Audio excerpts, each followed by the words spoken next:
Magandang hapon mga ka-happy hour. At narito ang mga balita para sa MBC TV Network News Update, 5 PM edition. Sa MBC TV Weather Update, alamin na natin ang latest tungkol sa Tropical Depression Ada, makakasama natin sa press briefing si Pag-asa Weather Specialist Shermaine Varilla. Magandang hapon sa ating lahat at narito ang ulat hinggil nga sa binabantayan nating bagyo na si Tropical Cyclone o Tropical Depression Ada. Kaninang alas 4 ng hapon, huling namataan si Tropical Depression Ada sa layong 465 kilometers silangan ng Kasiguran, Aurora. Sa ngayon, may taglay na to ng lakas ng hangin na umaabot 55 kilometers per hour malapit sa sentro nito at pagbugso pa na umaabot hanggang 70 kilometers per hour. Patuloy nga ito ngayong kumikilos pasilangan, timog silangan ng mabagal. Sa ngayon, ay yung trough na nga lamang nitong si Bagyong Ada ang nakakaapekto dito sa may Camarines Sur at Catanduanes na siya nagdadala ng mga kalat-kalat na mga pag-ula.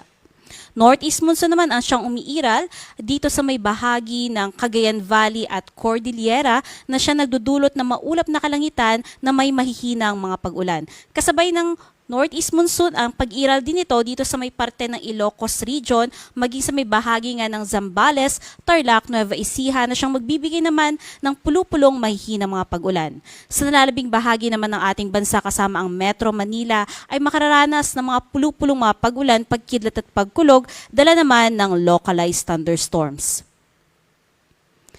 Base nga sa latest forecast track ng Pag-asa, inaasahan natin na sa susunod na mga oras ay mas hihilaga na nga yung pagkilos o pagtahak nitong si Bagyong Ada. At inaasahan natin na pagsapit naman bukas, patuloy yung pagkilos nito pasilangan, hilagang silangan at pagsapit ng Miyerkules ay maaaring mas bumaba na nga yung pag-track nito dahil nga sa paglakas o pagbugso ng Northeast monsoon na siya magtutulak nito sa direksyon nito at pababa at siya ring maaaring dahilan kung bakit mas hihina pa itong sa Bagyong Ada at magiging isa na nga lamang low pressure area. Maaaring malusaw na nga rin itong si Bagyong Ada bago pa makalabas ng ating Philippine Area of Responsibility. Sa ngayon, wala na nga tayong nakataas na wind signal sa alinmang bahagi ng ating bansa. Ngunit andyan pa rin nga yung peligrong dala ng mga malalakas na hangin dahil sa pagbugso ng Northeast monsoon. Ngayong araw nga, ang malaking bahagi ng Northern Luzon at maging silangang bahagi ng Southern Luzon ay makararanas ng mga pagbugso ng hangin dala ng Northeast monsoon. Bukas naman, asahan natin yung patuloy na paglakas ng Northeast monsoon na kung saan malaking bahagi na ng Luzon, maging ang silangang bahagi ng Visayas hanggang silangang bahagi ng Mindanao ang makaka-experience or makararanas nitong malalakas sa pagbugso ng hangin. Pagsapit naman ng Wednesday, patuloy pa rin yung mararanasan nating pagbugso ng hangin na dala ng Northeast monsoon na kung saan ang buong Kabisayaan, malaking bahagi ng Luzon at Mindanao ang makararanas ng mga malalakas na mga paghangin. Kaya mag-iingat po yung ating mga kababayan dito sa buong bansa dahil sa mga susunod na araw ay mag-e-expect po tayo na malakas na hangin na dala ng Northeast monsoon. Sa ngayon ay wala tayong nakataas na gale warning sa alinmang bahagi ng karagatan ng ating bansa. Ngunit dito nga sa may seaboards ng Northern and Central Luzon at silangang bahagi ng seaboards ng Southern Luzon makararanas ng banayad hanggang sa matataas na mga pag-alon. Maaari ngayong umabot up to 3.7 meters kaya inaabisuhan po natin yung mangingisda at maliliit na sasakyang pandagat ng iba yung pag-iingat sa paglalayag po. Samantalang sa nalabing bahagi nga ng karagatan ng ating bansa, banayad hanggang sa katamtaman ng mga pag-alon ang aasahan. At yan ang latest mula dito sa Pag-asa Weather Forecasting Center, Shermaine Varilla, nag-uulat. Maraming salamat Shermaine Varilla, Weather Specialist ng Pag-asa.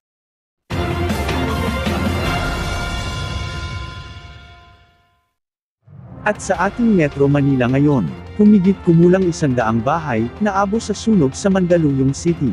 Ito ay hindi baba sa 100 kabahayan ang naabo matapos sumiklab ang sunog sa Sitio 4 Barangay San Jose sa Mandaluyong City kaninang umaga. Batay sa ulat ng Mandaluyong Bureau of Fire Protection, nagsimula ang sunog pasado alas 6 ng umaga, kung saan ay umakyat pa ito sa ikatlong alarma. Dahil sa lawak ng sunog, umabot pa ito hanggang sa boundary ng Barangay Addition Hills bago ito tuluyang maapula pasado alas 9 ng umaga. Samantala, 2 naman ang naitalang sugatan sa insidente na pawang nagtamo lamang ng minor injury, habang lumikas ang mga apektadong residente sa Permanent Evacuation Center na ipinatayo ng LGU. Bukod dito, agad naman ding rumesponde ang mga operatiba mula sa Philippine Red Cross kung saan sila nagbigay ng atensyong medikal sa mga nasugatan. Malalaman natin ang mga latest update mamayang alas 5:30 ng hapon, sa programang Metro Manila Ngayon, Afternoon Edition.